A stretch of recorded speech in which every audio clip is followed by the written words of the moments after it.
एक दानचंद नाम का महाकंजूस आदमी जिसका सिद्धांत था कि चमड़ी जाए पर दमड़ी ना जाए। एक बार पत्नी बोली, इंसान का शरीर मिला है, कुछ तो दान करो। बोला नहीं। पत्नी बोली, एक बार गंगा स्नान ही कराओ, कुछ तो पुण्य मिलेगा। बहुत समझाने के बाद मन ही मन सोचा, पैदल जाऊंगा, स्नान करके घर आ जाऊंगा, क्या ही लगेगा। अब वो जैसे ही गंगा में डुबकी लगाने लगा, भगवान ने उसकी परीक्षा लेने के लिए पंडे का रूप धारण करके सामने खड़े हो गए।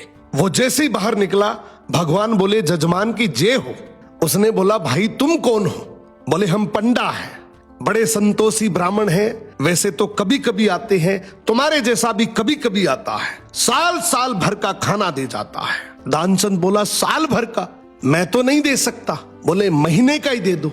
उसने बोला, मैं तो एक दिन का भी नहीं दे सकता। भगवान बोले, कुछ तो देना पड़ेगा। उसने बोला, चलो एक धेला दे दूंगा। भगवान बोले, चल तू धेला ही दे। बोला, वो भी अभी नहीं, उधार ले लो। भगवान बोले, ठीक है।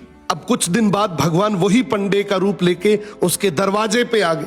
पत्नी ने पूछा, तुम कौन हो? बोले, मेरा उधार लेने आया हूं। पत्नी अंदर जाके बोली, बाहर एक पंडा आया है, कुछ उधार है? बोला, हाँ, लेकिन तू बोल दे तबीयत खराब है। पत्नी ने वैसा ही किया। भगवान बोले, चलो जजमान के ठीक होने तक का इंतजार करते हैं, खाना ले आओ। पत्नी फिर अंदर जाती है और बोलती, वो पंडा तो यहीं चौकड़ी मार के बैठ गया। वो बोला, बोल दे मर गए। पत्नी जैसे ही आकर बोलती है, भगवान तुरंत खबर फैला देते हैं कि दानचंद गुजर गए।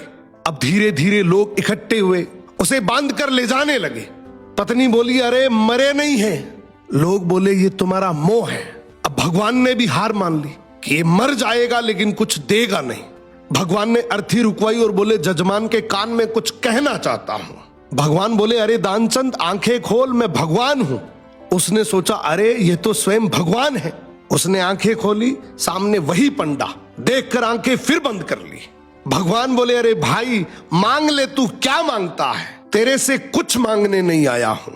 इसने बोला, हमको तो कुछ नहीं चाहिए, बस धेला छोड़ दो। इसी तरीके से बहुत सारे लोग हैं जो मर जाएंगे लेकिन 1 रुपए दान नहीं करेंगे।